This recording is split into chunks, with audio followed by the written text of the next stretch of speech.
So, Book of Revelation. We're not going to do this justice. There's two basic ways of people look at the book of Revelation. And I grew up pretty close to the Bible Belt, and I know people who believe this.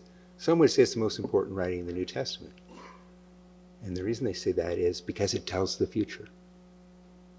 So they think. That's what's going to happen in the future. And then others think it's best avoided because it's a hard thing to understand. And the history of interpretation of this text is really troubling. And I'll just give a recent example. Do you remember when the Branch Davidian complex was raided, the FBI or some government agency back in the 1970s, I think it was.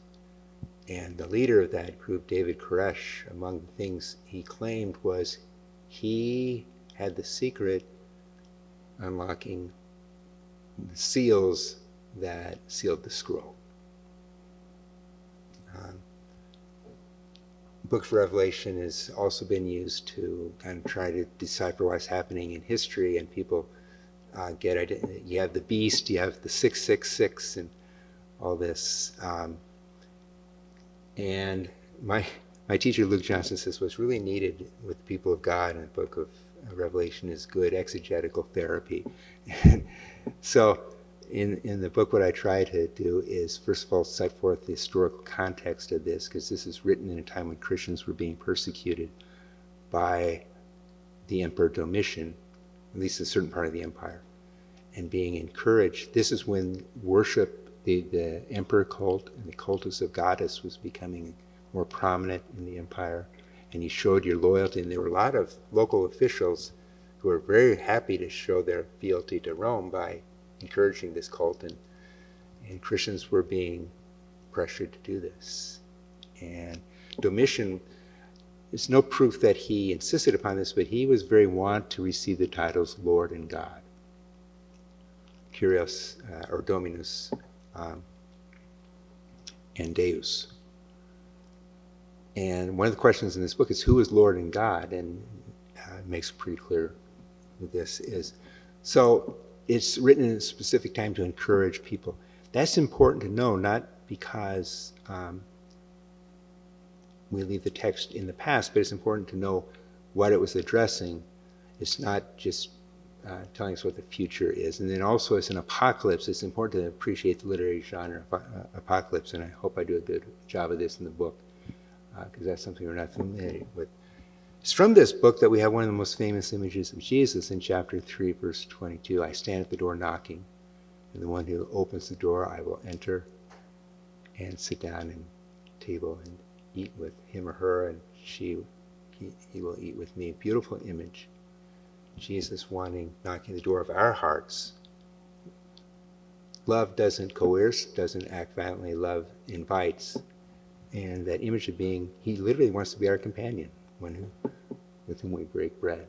Another thing about this book is the importance of worship and prayer. And as with other apocalypses, the seer, John of Patmos, is taken up in the heavens, and he sees the heavenly worship, which the author suggests we can participate in. And what this book really sets forth is the importance of worship. Christians were being pressured to show their fealty to Rome by offering worship to the emperor. Think about it today. We don't have necessarily, we're not asked to worship Caesar, but there's a lot of ideologies out there. There's a lot of, and I would even say within our political parties, there's a lot of things. There's some absolutes we're called to buy into. And many of them are in tension with and odds with the gospel. This is a writing that really challenges us. And worship is, I don't want to say it's a political act, but it's an important thing to do to show to whom we give our fealty and loyalty, to God, the maker of all, not any of these other competing voices around us. And it's also a way to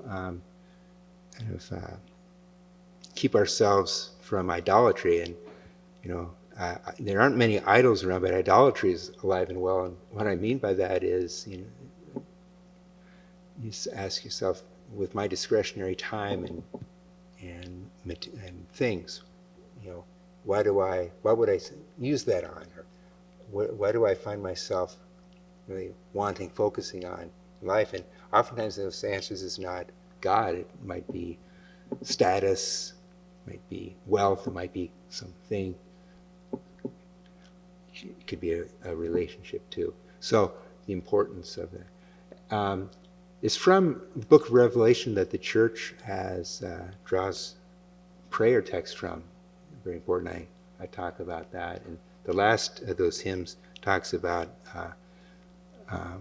Christ having a bride, and the bride is the New Jerusalem. And I'm just going to, the whole Bible, not just this writing, the whole Bible ends with its description of the New Jerusalem. And we ought not to take that so much literally as it's described as a city. In the ancient world, cities were where you would be safe, secure. The size of the city is basically the size of the Mediterranean world, which was the world John of Patmos knew. And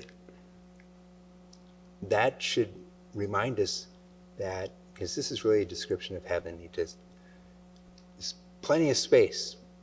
And heaven is not just me and God. There's going to be a lot of people. Probably a lot of people I might be surprised. But that calls forth, I think it should give us pause to reflect, well, how do we regard others? It's also, there's nature in this place. There's the water of life, or the river streaming forth, tree of life. Nature's part of this.